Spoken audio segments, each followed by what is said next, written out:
Hello, thank you for taking the time today. My name is Joseph Idzork. I am a senior product manager on the DynamoDB team. And what I am here to talk to you today about is DynamoDB Accelerator, what we call DAX for short, which is an in-memory caching cluster for DynamoDB. And we're going to go deep today on exactly what does that mean.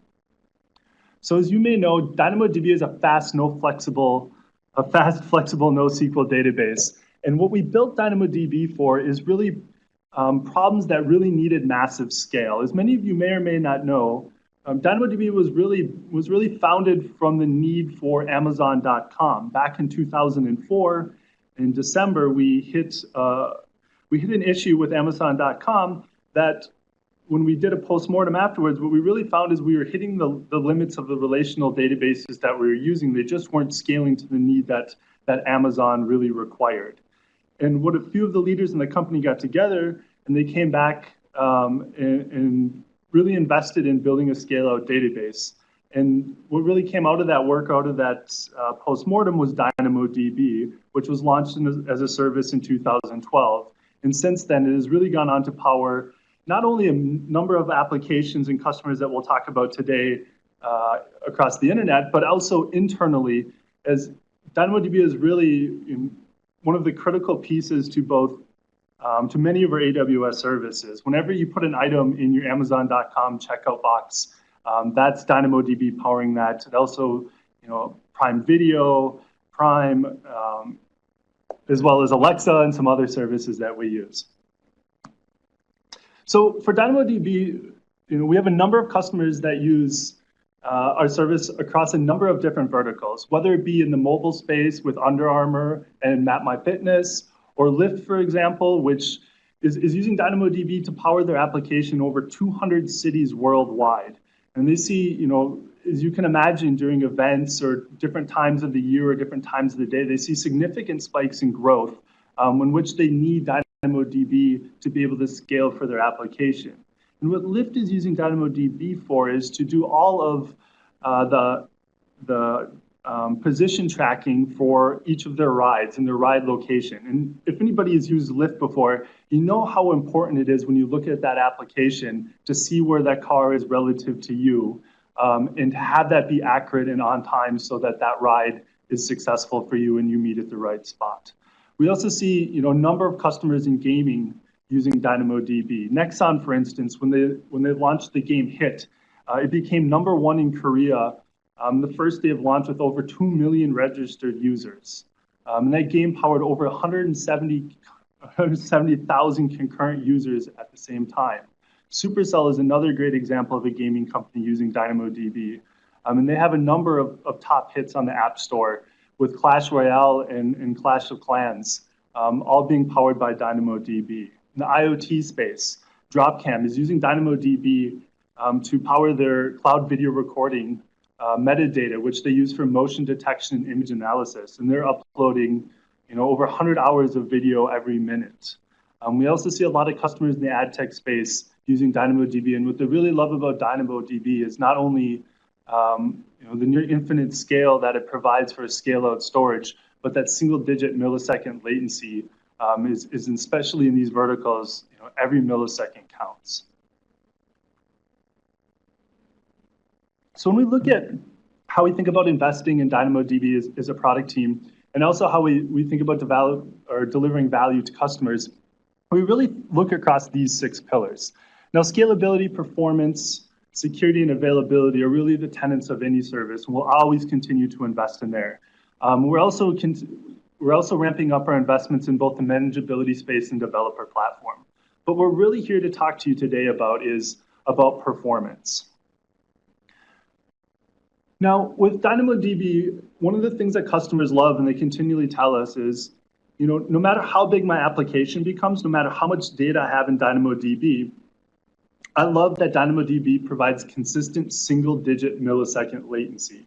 And as you can see here, this is a graph over time where we have varying of millions of requests per second, and what you can see with the green line is that the latency holds true regardless of the fluctuations in the traffic. And that really enables our customers to take dependencies on us to be able to deal with real-world and internet-scale events. And when we talk about those events, we have one customer that's a social networking application, and it was a really interesting event last year. The Cubs finally won the World Series after 100 years, and that was a very major social event in the world. And as you can imagine, customers wanted to go share and talk about that event with their friends in across the world, and it was a very big moment in social media. And DynamoDB is able to scale for those types of applications. We really see a lot of startups that come on the platform, and they're very interested in saying, can DynamoDB 10x with my application?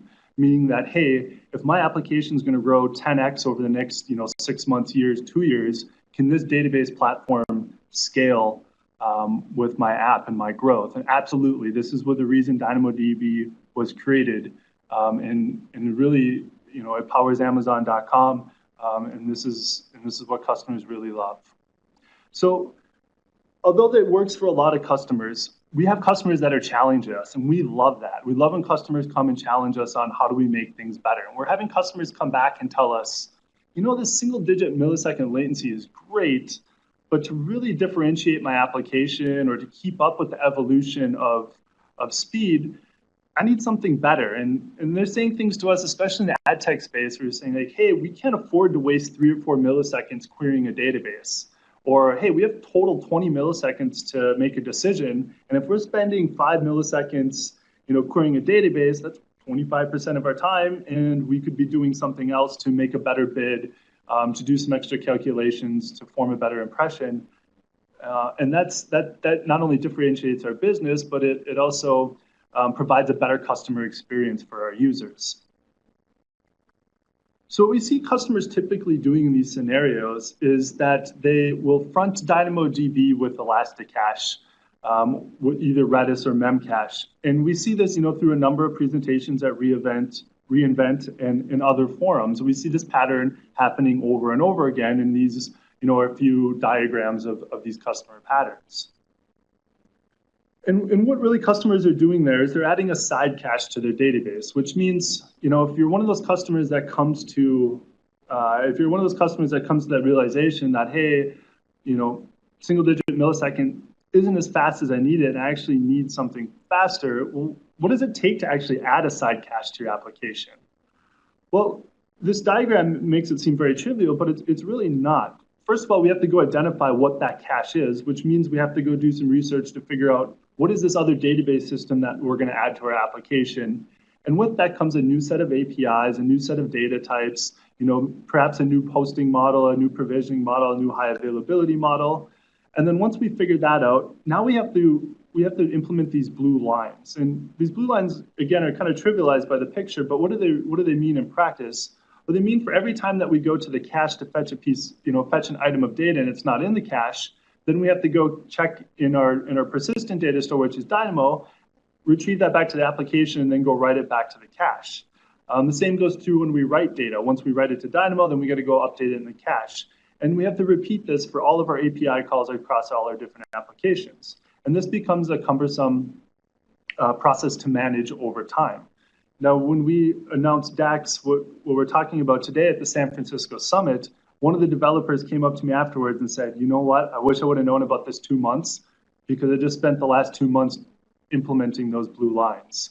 So what we did is we took a step back and we said, hey, how can we make this easier for customers? And what we recently announced was DAX, or DynamoDB Accelerator. And DAX is an in-memory caching cluster that's a read-through, write-through caching cluster for Dynamo. And we're going to go into detail exactly what a read-through, write-through caching cluster means. But at a high overview, it's API compatible with DynamoDB. So you can use the same API calls that your application is using with DynamoDB today. You just simply point your application at DAX, and DAX will do the rest. So before we go into any more slides and talk more about the kind of the functionals, let me just show you a demo of how easy it is to add DAX to your application. So what I've already prepared ahead of time is an application that'll allow us to see how easy it is to add DAX to an application. So what I'm going to do is show you that application.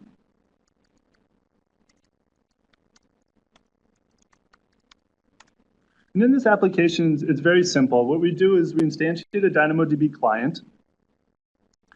And then what we do is we're going to access a table in DynamoDB I've already created ahead of time, which is a table that has IMD movie entries in it. It's about 4,000 to 5,000 movie entries. And the test that we're going to run is very simple.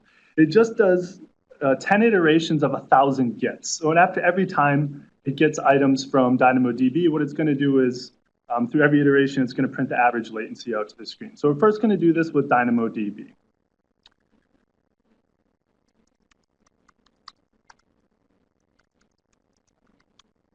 All right, we're going to run this.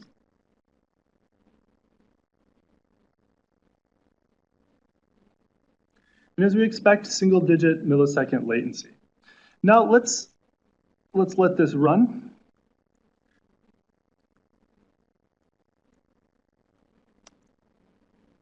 And now let's see how easy it is to add DAX to our application.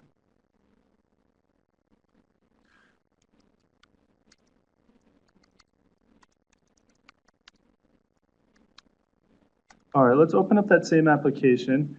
And what we're going to do is we're going to comment out the DynamoDB client, and we're going to add the DAX client. And what we need to do this is we've already provisioned a DAX cluster ahead of time, which basically just gives us a DAX endpoint, which we want to point our application to. We'll pass this as a config to the DAX client. And that's all the code we have to change. We don't have to go wrap our API calls for the bifurcated logic to go look at a cache. We don't have to make any updates to the methods that are already calling those DynamoDB APIs. That's the only change that we have to make. And the reason that we don't have to make any changes is the DAX client implements the same APIs as the DynamoDB client. So let me save this, recompile my application, and let's run again. Now, what we should expect to see here is that the first 1,000 gets with DAX, because it's a cache, are all going to be cache misses because the cache is cold. But once the DAX cache warms up, we're going to be returning all of those get item requests for those 1,000 API gets per iteration directly from cache. And as you can see, we're now changing the conversation from single-digit millisecond latency to microsecond latencies. And just showing side by side, that's a 20x plus improvement. And we didn't have to change any lines in our code other than point the DAX client at the DAX endpoint. So now that we talked a little bit about what that DAX endpoint is, let's go into the console and see how would we actually go about creating one of these. So in the DynamoDB console, you'll see DAX underneath it, and DAX is very simple in the concepts to DynamoDB. So we also have a dashboard which shows the DAX clusters that exist. So what we're going to do is create a cluster. Now I've already created a couple of clusters ahead of time, so we'll go through the process of creating a new one now. And we'll call this one webinar. We'll choose a node type, and we'll talk about this in a little bit. This will dictate how big the DAX cache is. We can choose the number of nodes. We can go anywhere from 1 to 10 nodes. So we'll choose a 3-node cluster. And we'll choose an IAM role. And what this IAM role does is it enables the DAX cluster, because it makes calls on your behalf or your application's behalf to DynamoDB, it enables you to use an IAM policy to restrict which tables or which APIs the DAX cluster has access to on DynamoDB. We'll keep the defaults for security groups and subnet groups, and we'll launch our cluster.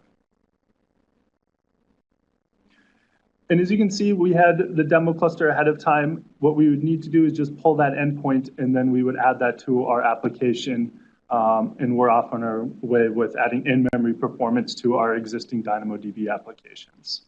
So that's, programmatically, that's how DAX works. What I want to do is go through a little bit more details about more of the specifics that DAX does for, what exactly does API compatibility mean? Fully managed, highly available. How do you scale DAX? So we're going to go through a little bit more detail of exactly how DAX works. So we get a lot of these questions from developers about, okay, so how does DAX actually fit into my application? Well, DAX is provisioned into an Amazon or an AWS VPC. So it gives you that strong network isolation. So typically within an application or within a VPC, you have your EC2 instance in your application. Now we started off the original demo by doing the test with the DynamoDB SDK, and that went directly against DynamoDB. To use DAX, all we have to do is add the DAX SDK. We provision the DAX endpoint, and we point our application at that endpoint, and then DAX sits in the VPC with your application, also providing that strong network isolation, and then does the communication between your application and DynamoDB. So DAX is a fully managed, highly available service. And what does that mean? Well, fully managed means that AWS will handle the entire lifecycle management for the cluster, all software patching upgrades, anything to do with managing the software, AWS will handle. For high availability, DAX achieves high availability by being able to place DAX nodes in multiple AZs, and this is pretty part and parcel for database services on AWS. And then DAX will replicate traffic across those AZs. So in the unlikely scenario that one node goes down or an AZ goes down, the application still has two nodes to be able to develop against or to be able to access. And let's say in the case of an unlikely scenario that a node does go down, again, because DAX is a fully managed service, DAX will spin up a new node, rehydrate the cache from one of its peers, and add it back into the application. And the client will handle all of that failure detection and rerouting for you, so you don't have to program against that. So DAX is also API compatible, and as we saw that with the demo, how easy is it to get going? Well, it's pretty quick with just adding the DAX client versus the DynamoDB client. And one of the things I want to make sure that we point out is the DAX client is fundamentally different than the DynamoDB client in two ways. One is that it's, for the efficiencies gained to be able to achieve that performance that we just saw, DAX operates not at the HTTP request layer, but it operates at the TCP layer. So there's actually a fundamental difference. Although it exposes the same APIs, it's implemented a little bit differently to be able to achieve that type of performance. And secondly, DAX does not support, because it's these are data operations that take place in cache. DAX does not support the management or the what we call control plane APIs, which are create table, delete table. And the reason being is that we don't want scenarios where where a customer might accidentally delete their table through DAX because they thought they were flushing the cache, and turns out they actually deleted their DynamoDB table, or creating tables through DAX. We see DAX is for read and write or read and modify APIs, not for administering your DynamoDB table. So for those operations, you'll still need to use the DynamoDB SDK. For DAX has two different types of caches. If you think about the DynamoDB API set, DynamoDB has two different types of operations. They have item level operations like get and put. They also have multiple item operations like query and scan. So DAX, inside DAX, it really partitions these two sets of operations separately. So there's an item cache, which is, as you would expect, the key value pairs for gets and puts that are reflected in DAX cache. It also has a query cache. And the query cache, you can think of it as, if I issue a query, that query text is my key value, and the result set that comes back from DAX is the result set. So in this sense, if you change, let's say you flip around, the ordering of something within the query, or you change, predicates, and it might logically be the same query, but physically it's a different textual representation, DAX will actually treat that as two different queries. So in that respect, it's pretty simple in the fact that it treats really the query text and result set as a key value pair, but it becomes very powerful for customers. Instead of having to requery DynamoDB potentially across tens of thousands of items, they're able to issue that same query against DAX, and if it's already cached, significant performance improvements. So DAX is a write-through cache, and what does that mean? If you work in the chipset area, it's probably a pretty familiar term to you, but for database applications, this might be a new term. So we'll go through a couple of these scenarios. So DAX is not only a write-through cache, but also a read-through cache. And let's talk about the read-through scenario first. So because DAX sits in line with DynamoDB, let's say a scenario where we have a cold DAX cache, and there's nothing has been populated yet. And we issue a get item from our application at t equals 1. So what's going to happen is there's going to be a cache miss at t equals 2. And we saw this in the demo. The first iteration of 1,000 gets were all cache misses. So one of the nice things about DAX is DAX will actually go fetch that item from DynamoDB, populate it in the cache, and then return that item back to the application. And what's advantageous about this approach is that, A, you didn't have to write any code to do that cache population or understand that there's a cache miss. But on subsequent reads, if we do, a moment later, if we do another get item request, then that becomes a cache hit. It's already in the cache, and then we're going to return that item with that microsecond response time that helps us differentiate our application.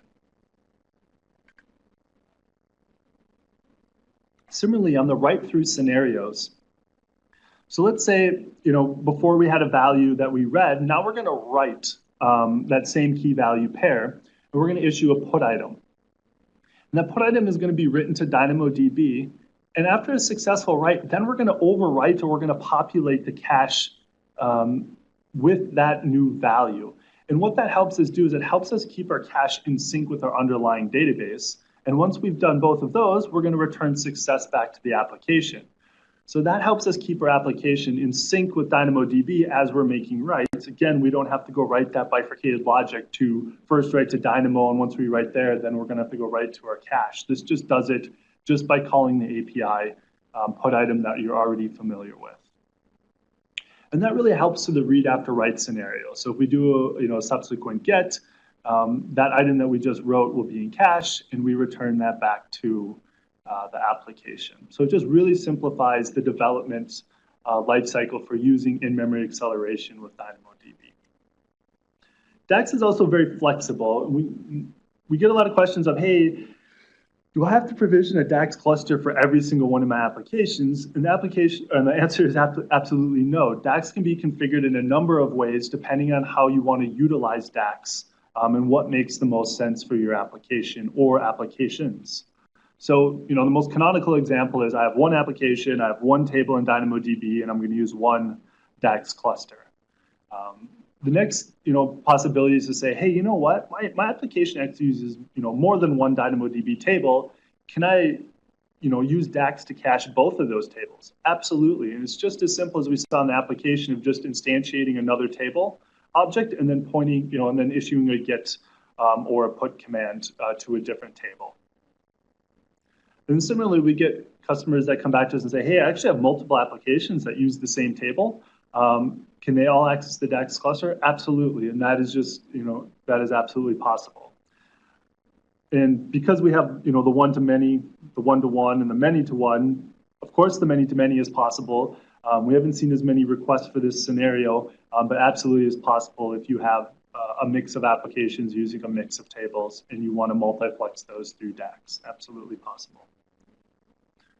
So there's two ways to scale DAX. The first one is scaling up. Now, when you choose a DAX cluster, DAX is an instance-based model, so that will dictate how much memory is available in your DAX cluster. DAX currently is deployed on the R3 instances, so between 15 gigs and 244 gigs for an R3 instance. To be able to provision, so let's say we start off an R3 large, and we want to scale up to an R3 8X large because our application, it grew so much. Right now, that's an offline operation. I just want to make sure that we're forthright about that. And the second part we see with a lot of applications is, I don't need to grow my working set size, but I want to be able to increase my throughput. And for that, we do scale out. And what DAX enables to do is add up to 10 replicas for scale out reads. And that's an online operation. You can add replicas or remove replicas without affecting the availability of your application. So with replicas, DAX treats each of its replicas as a read target as well. So the client will do round robin get requests to each of the replicas. So let's say you spin up a 3-node cluster. You're not paying for those 2 nodes and not being able to use them just because they're only failover targets. Those are also read targets as well as failover targets. So it gives you that additional throughput as well.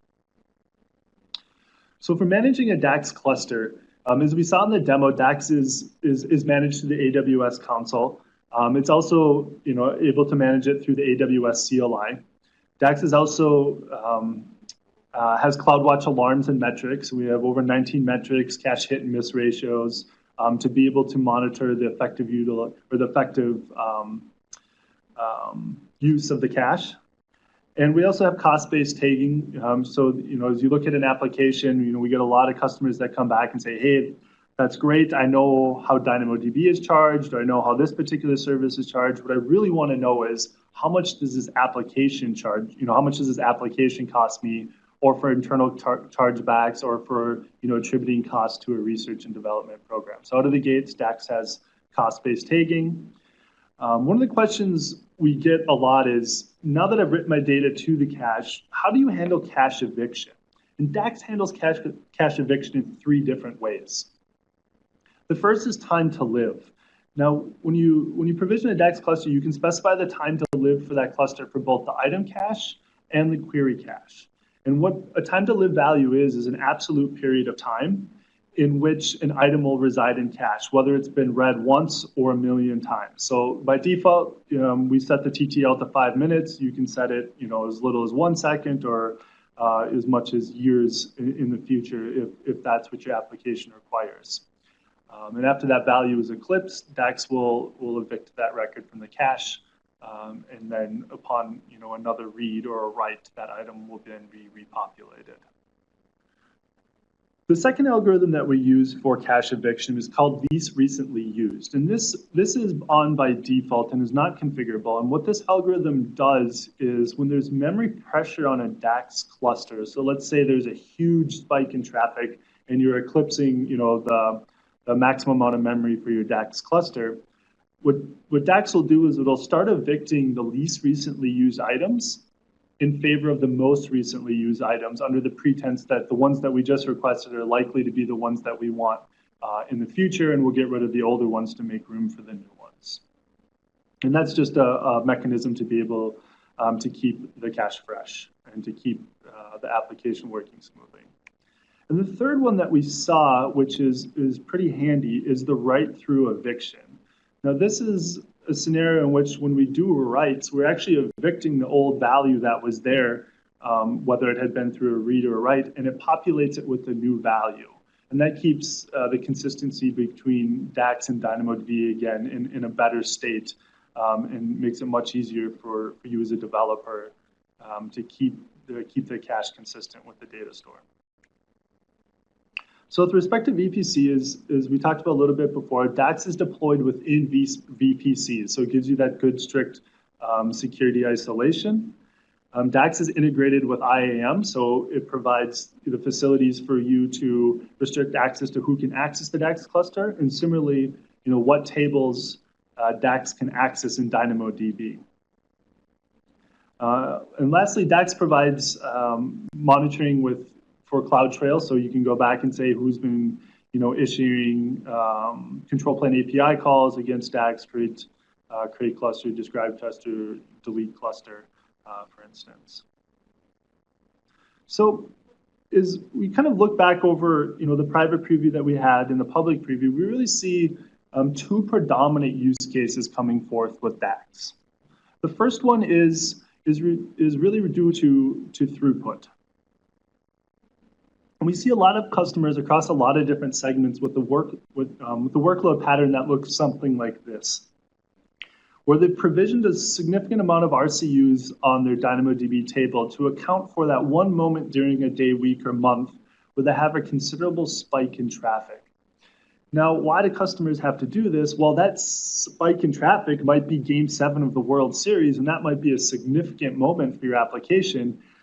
And as a company, you can ill afford to have a bad customer experience during that time, or not have enough resources provisioned, because it's either going to provide a bad customer experience, or it's going to be a source of revenue loss because it's a missed opportunity. So we see a lot of customers over provisioning. And what this does is it really lowers your effective utilization, because most of the time you're only running at 15% utilization, 85% of the resources you're not using. And we really see, what customers usually, when they have this workload pattern, they usually turn to caches, because not only do caches provide significantly more throughput, it's much cheaper, and it allows them to reduce their RCUs, gain more throughput, And as a bonus, it's much faster, and it's really a win-win all the way around for the application. And this is one of the main use cases for DAX. So in this scenario, what we would see a customer do is put DAX in front of their application to be able to handle those spikes, significantly reduce their RCUs, and save a lot of money in the process. The second use case that we've seen customers come to us for is really customers that want to have a conversation about microseconds. We see this a lot in IoT, ad tech, and gaming. And if anybody's ever been on Twitch before and they've watched people play video games, it's really fascinating how quickly skilled gamers can pick up on a little bit of latency in their games. And that's what we're really talking about, not only milliseconds, but microseconds matter for these types of scenarios, and they're really differentiators. So we see customers coming to us and say, hey, how do you get me to microsecond latency with Dynamo? Because I need this for my application. So when we look at, we kind of look at those two use cases about, both throughput and speed, and some customers have both. Some, look at DAX for each one individually, and the other one is a bonus.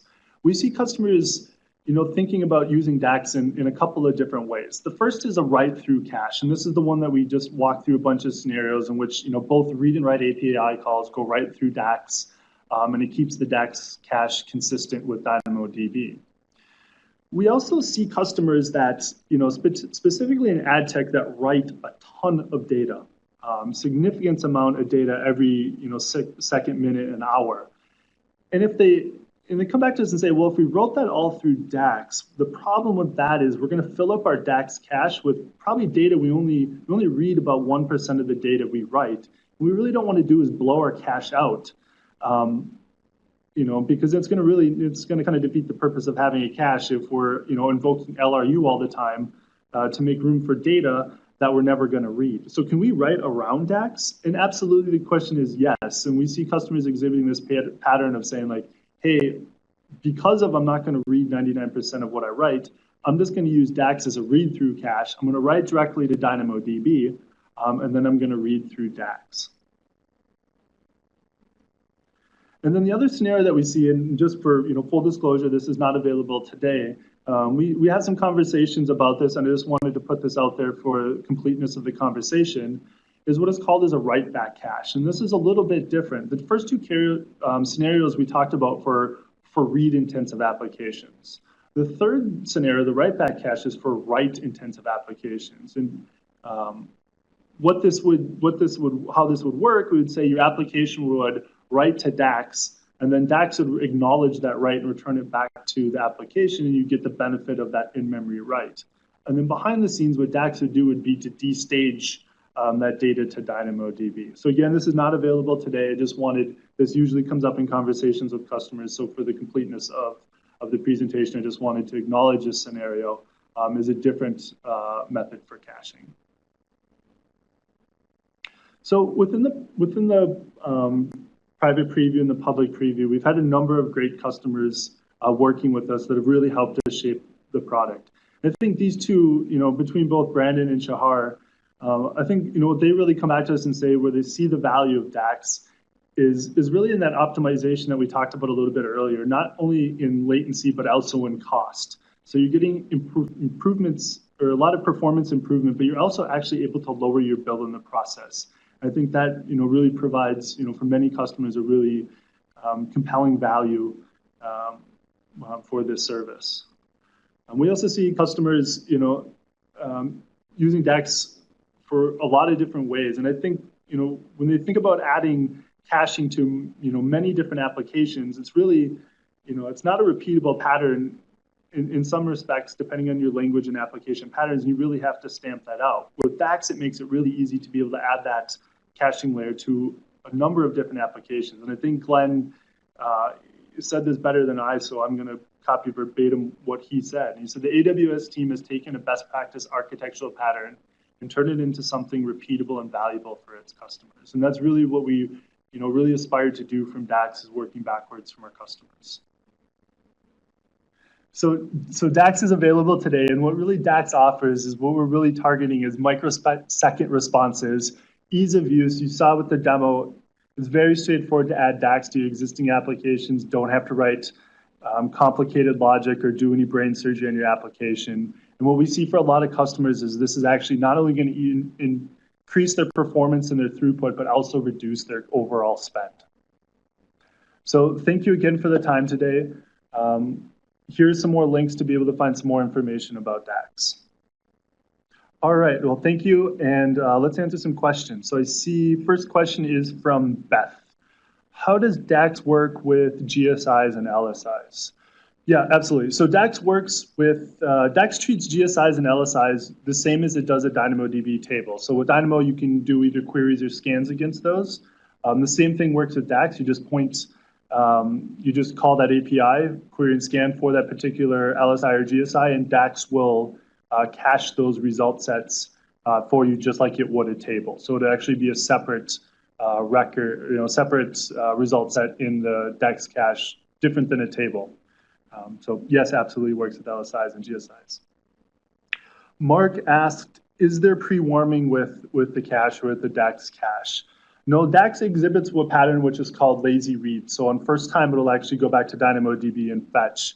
This is something that we've got some feedback on, but right now we do not have a pre-warming solution for DAX.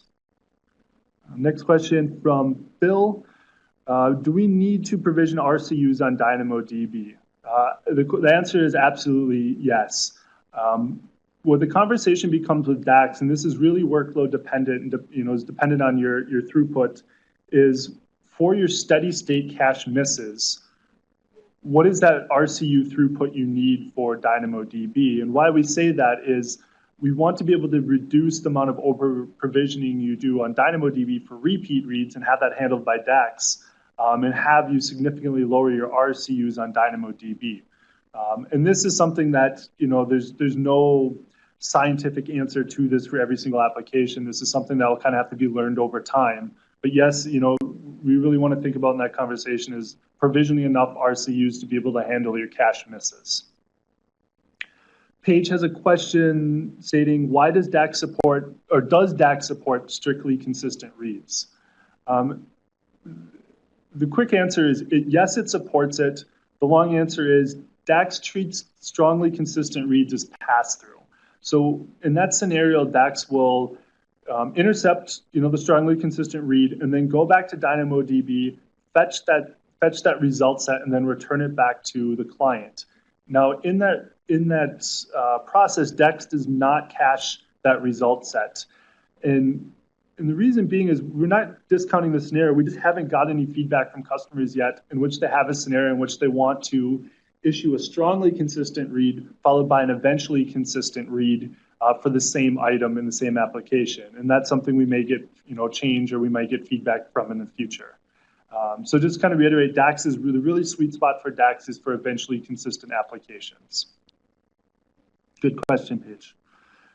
Steve asks, how does DAX work with Dynamo TTL feature?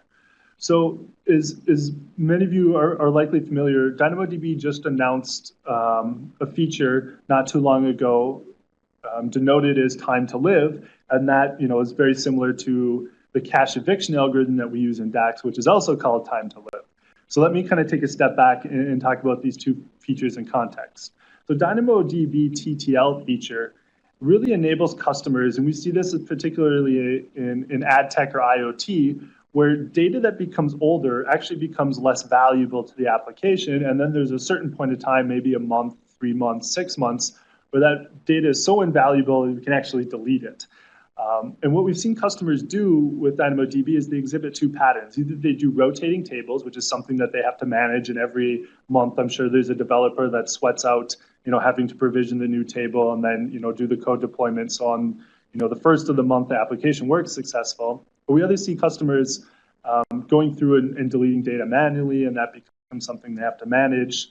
So we introduced a feature called TTL that enables you to specify a timestamp as an attribute to your items, and a sweeper behind the scenes will go through and delete those items.